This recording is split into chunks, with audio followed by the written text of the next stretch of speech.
the advice and guidance of these health experts. I know overwhelmingly there has been incredible compliance when Dr. Roberts and her team have visited establishments since the beginning of the pandemic. But it's critically important for us to recommit to what we know we need to do. We can do this together. We did it facing down a surge in March and again in July. I know we're all tired, and it's easy to become lax with mask wearing and being socially distant. I talked to someone last week who was at the end of their rope, these masks. They're uncomfortable, they told me. They're sweaty. It's difficult to communicate. They're just a real pain. And my response, in not so flippant way, is, you know what else is uncomfortable? Being intubated. Seeing a loved one on a ventilator. We have the chance here as the community. Today's event is not to panic, but to sound the alarm and a call to action on behalf of this community to protect our loved ones and those that serve us on the front lines as they continue to take care of our neighbors during this pandemic. Columbus will continue to encourage wearing masks with the help of public-private partnerships. We've spent more than $350,000 to supply masks to city workers, partner agencies, and community organizations. To date, the city has given away 282,000 masks to the public. We still have around 100,000 masks to distribute. I'm also announcing today that we as a city are committing $1 million of CARES Act funding to serve as a public education and awareness campaign in these next critical weeks. Each of the physicians talked about this moment that we have to slow the spread and deal with the surge in the appropriate way. This campaign, we're asking for public and other private partners to join us because we know we are not done with this battle and we cannot do it alone. I will emphasize again that what our future looks like from a public health standpoint depends on what each and every one of us do right now. Recommit to being vigilant about wearing a mask, avoid large gatherings, and wash your hands. I'll be happy to take some questions for myself or for the physicians here. Yes? You're talking about encouraging people to do the right thing, and that's great, but I mean, like, on Saturday, are you going to be working with CPD to, have them mobilized and out and breaking up parties if they see people gathering in larger crowds than they should? Are you going to try to get them to be out more so than they would be on any other Saturday? We will continue to do a lot of the work that Public Health and Division of Police have been working on. I'll ask Dr. Roberts maybe to give an update a little bit on what we did last Saturday, what we'll be doing this Saturday, and in the months past around large gatherings. So thank you for this question. We've been preparing for this game for several weeks since we knew it was going to take place. I had a team of staff out this weekend. We did 116 compliance checks on Saturday, along with CPD and OIU. Of those 116, we only found 2 that were in violation, and they were issued a warning. We continue to work with our partners at Ohio State University. It's a challenge. We know our businesses are doing the right thing. It's a challenge to control what people are doing in their private residencies. And I think that's more of what you were alluding to, is what's happening on people's private property. And that's a big challenge for all of us, whether we're in public health, government, or any other aspect. What you do in your private property is really up to you. But we will continue to work with our community partners, our businesses, as well as with the university moving forward. Follow on that, it would seem that the police should be able to break a large party. I mean, they can do that when it's just too loud, right? But then also, one of the things that I constantly hear from people in these settings, that they'll be outside and won't have a mask on. We're outside, it's fine. We're keeping some how would you respond to those people making that argument back to you that what they're doing is actually fine? Well, Not quite. Well, I can respond to the outside parties part. I think people need to realize that, yes, outside is better than inside. There's no doubt about that. But you still need to keep that 6 feet. And so 6 feet needs to be maintained because just because you're outside doesn't negate the fact that you don't need the 6 feet. So outside is one thing, but still need to keep that 6 feet and you still need to wear your mask. The virus can be spread outdoors. That's a possibility. And so we can't forget that when we're socializing with other people. And that's why when you see spectators at different events, you are sitting in clusters with your family members. You're not seated next to someone who's not part of your household unit. That's, again, to maintain that 6 feet, even though you're outside. I have a question for you, Dr. Douglas, while you're at the podium. About half of Ohioans want their kids back in schools, but also about half say their kids have been set back by virtual learning. The governor says that students are wearing masks and distanced in classroom. There's not much risk of spread. It's more so happening outside of school. So with that in mind, why is Columbus City Schools scaling back its shift to in-person? Well, I think that's a question for Columbus City Schools. The data does show that kids are safe in the classroom, but as we said last week when we spoke to this, and as Columbus City Schools said, they've got a large operation, one of the largest in the state, and it's challenging to try to move 50,000 kids safely into the classroom, and so that's part of the challenges they have. But they are bringing some kids back next week. I want to make that part clear. They are bringing some of their students back next week. We continue to work with them, and we're also working to make sure that they can bring even more students back come January of 2021. You say there's only 2 violations that were found. Does CPH only have jurisdiction inside an establishment? Because what we saw was, maybe people are seated far apart at the bar, but on the sidewalk outside were these huge crowds and very close lines. Is there no enforcement authority over the public sidewalk? Well, I say that the sidewalk, what we saw, or what many saw on the sidewalk, was a sign that the restaurants were doing the right thing inside the establishment. They were controlling how many people they allowed into the establishment and making sure they were able to keep the 6 feet of spacing from different parties once inside their establishment. So what about what's going on outside? I will admit, outside is a challenge. Outside is a challenge because these businesses have been stretched already, and so trying to maintain the line outside as well as their patrons inside can be a challenge for them. We work with them, we give them ideas of how they can control that, but it's really, a lot of it is up to our behavior and how we maintain the line, and so we try to keep the social distancing. But we do encourage our businesses as best they can to control the lines outside, but most importantly, we're worried about how they control the atmosphere inside their establishment. With regard to some of these large gatherings that I know the mayor referenced outside of people's houses on game day, some 50 people, maybe even more, how concerned are you that that will lead to an even greater spike? If there is a spike, when would we start to see that from Saturday's game? Well, any gathering of any size greater than 10 concerns me, whether it's on game day or any other day.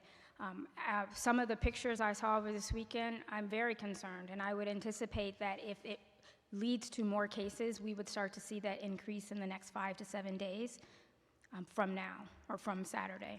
Is there a concern that those cases would then spread into the greater community, for example, just off campus into Columbus and Franklin County? Whenever there's one case, there's a concern that there's going to be more cases as a result of that. So whether they're just isolated on campus, we know that many of our students and even those who attended the party aren't on campus. They're living elsewhere and they're working elsewhere, and so it could spread anywhere in the community. So yes, there is a concern that it could spread outside of the campus area. I guess the one point I would add, I know talk a lot about football here today, and I've done my part, but this surge that we're seeing is not because solely of Ohio State football.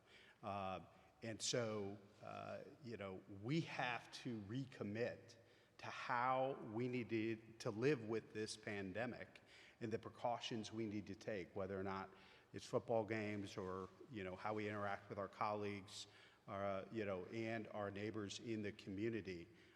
It means that we have to work, worship, interact with others, shop differently. And that does not go away. This pandemic is not going away. And so as a community, we have to recommit to doing things differently. And I think this is a very critical time, not just with Ohio State football coming back, but with Thanksgiving and the holidays right around the corner. People need to plan differently to celebrate and enjoy those things in a different way. Halloween, trick or treat for Columbus and many Central Ohio communities is Thursday. We need to plan differently to take care of each other and to do our very best to flatten this curve as we enter these critical couple of weeks. Does the city have adequate enforcement mechanisms? Because I'm just thinking, like you said, 116 checks, only 2 violations. I'm hearing from you when it comes to parties on private residences, even if someone is seeing that and it's obviously a problem, it sounds like the police don't really have much that they can do if it's on private residence. So does the city have what it needs to enforce this? I believe so, and I think, from the compliance to Dr. Robertson, I'll let her speak to what she's seen with her team from the very beginning. I think at one point, with respect to masks, there was and with checks, about a 95% compliance over the last several months. That has not necessarily gone away. But as the governor has said, and public health officials and medical experts from around the state, what we are seeing is this connection between small gatherings in private residences, sometimes not so small gatherings in private residence, but there are there are a big challenge. There are constitutional challenges with respect to enforcing the health orders, and that's where we need the public's help to do the right thing and to make sure they're protecting themselves, their families, but also their neighbors. Do you want to speak to enforcement? So I want to echo what the mayor said about this spike was observed well in advance of this first OSU football game, and that is absolutely true. And when we look at our data, we ask our cases, did you attend a mass gathering within 2 weeks of your onset of symptoms? And what we found is 32% of our cases say that they went to a party. And that party could have been at a private residence, it could have been at another establishment. It's hard to say how they define a party. Another, I think, 20% said they went to a wedding. So these are individuals who are going to gatherings. Mass gathering is anything 10 people or more. That's the part we need to control. That's the part we really need to discourage our residents from partaking in. And what people often think is just an innocent little gathering with a few of their close friends ends up being an outbreak with many, if not all, of their close friends that attended that party. So again, we are really encouraging our residents to rethink your plans for Halloween, keep it with just your household members, rethink any plans you've already made for Thanksgiving, making sure that it's just your house members, as well as rethinking Christmas and any other holiday between now and then that people are going to be celebrating. These are challenging times, but we have to start behaving differently. We cannot go back to life as we knew it before February and March of 2020. And then the compliance checks, I will just add, we continue to go on complaint-driven compliance checks as well as random compliance checks with CPD and OIU for bars and restaurants. And what we found is the majority of our bars and restaurants have been in compliance, whether it's been with masks for not only the employees, but also the patrons, or with social distancing. Yes, early on, we had some challenges with some of our establishments. They were learning. This was a new way of behaving, a new way of doing business. But since those reopened, we have found much more compliance with many of our businesses. Again, it's a 95% compliance with restaurant and bars, as well as with mask usage. Question for Dr. Thomas. I'm wondering if you could talk about what you think is driving this surge of cases and hospitalizations, both in Central Ohio and in the Midwest. It doesn't seem like there's all that much different from 2 months ago. Obviously, back to school, back to college. The That's a great question. I think we're all struggling to figure that out. The general consensus is that as the weather's gotten colder, people are having these gatherings a little bit more indoors, or they're just more indoors. We see this pretty much annually with flu season, where the flu season gets worse as you get further into the winter, because there are even some mechanics of how the virus hangs in the air based on the humidity and other things that do make it a little bit more easier to contract in a drier time of the year. But it's most likely people coming indoors. There is probably some impact of those K through 12 cases that Dr. Roberts was mentioning in younger children, when those folks who may be less symptomatic or asymptomatic might be around an adult. But it's not like there's widespread transmission within schools or within the classroom itself. I think one of the key areas, I mentioned the more rural districts of the state. I think if you look at the public health advisory map, back in the summer when that map was first put out, some of the larger counties were the ones that were red. Now that is much more evenly distributed across the map of the state. For a number of weeks, Franklin County was in the top 10 of cases per capita. I believe now we're 35th or something like in the 30s out of 88 counties, where a number of the smaller counties, more rural areas are at that higher incidence rate. So when you think about the patients that are at Ohio Health, Ohio State, or Mount Carmel, and also at Children's, a lot of those folks actually don't live in Franklin County. We take care of them because they need either a certain level of care, or the hospital where they live is just has too many patients to take care of them, so they move them to Franklin County. But in the rural areas of the state, they were not hit nearly as hard in the first two phases of the pandemic, and I think the use of masks is probably a little bit lower, or has been. We're hopeful that the messaging that we're getting out now about the importance of doing that is going to get across to folks that haven't had to deal with this as up close and personal as maybe we have in Cleveland, Columbus, Cincinnati, and some of the other large cities of the state. So it's probably a combination of multiple factors, but those would be the key ones. What is the current hospital occupancy, and what kind of threshold do you foresee of, how many hospitalizations per day would get you in the trouble zone, and would there be another shutdown of electives? Thank you for the question. To take the last part first, I don't think anyone at this point is anticipating a widespread lockdown on elective procedures or elective care like we did back in March. We can talk more about that if you'd like, but I don't think that's in anyone's plans. As we have both our local calls that Dr. Roberts and Joe Mazzola run every Monday and Thursday, we all talk about capacity multiple times per week, and then we also have these discussions on the zone calls every Monday, Wednesday, and Friday. At this point, I'm not hearing from anyone that they feel their entire hospital is too full. All of us, at least of the hospitals represented here, would say we have surge capacity inside our facilities, both in terms of maybe a unit that's been closed or some beds that are under renovation that we could bring back into operation in order to meet a surge of patients. That being said, we are also anxious that if it doesn't peak and start coming back down, at some point there is a breaking point. But we are far from that, Carrie. I think that we are preparing for the worst case scenario, but at this point we are not more than just in preparation mode. And we feel like we have adequate capacity to manage both COVID patients as well as non-COVID patients without a problem in our community. I just wanted to chime in on the question you had about rural communities and why maybe some of those hospital numbers are going up. Every Monday, the governor speaks to the health commissioners, and one of the first questions he asks us every Monday morning is, what's your mask compliance like? And we've been having these calls for at least 6 or 7 weeks now. And notoriously, the big cities, Columbus, Cleveland, Cincinnati, all say our mask compliance is great, 80, 90, 95%. But the smaller jurisdictions have been struggling with mask compliance. And I think what they're seeing now in their cases is a red flag for them, like, oh my goodness, and they're starting to get more compliance among their residents. But if you recall, we were seeing a significant spike here in Columbus in late June, early July, and the mayor called for a mask order on July 3rd, we saw a significant decrease in cases here locally once that mask order went in place. And so we used that tool. It was effective. In addition to that, the governor then did the early last call for bars, and that happened, I think, around July 20th, if I'm not mistaken.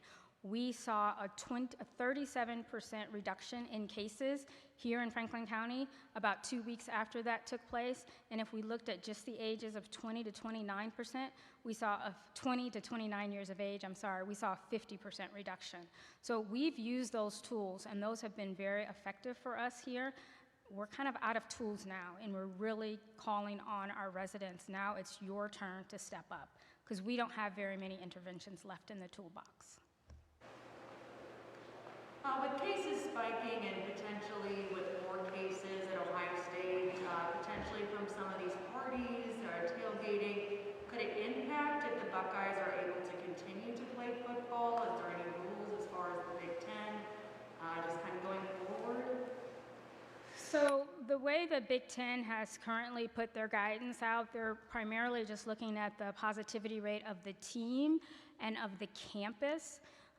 The Big Ten health commissioners have gotten together, and we've asked the Big Ten to consider the community aspect of the disease spread. It's not clear whether the Big Ten is going to take our advice or not, but we have asked them to look at the positivity rate in the community as well as the cases per day per capita in the community to consider whether the game can go on in that community. Not the team, but could the game go on in that community?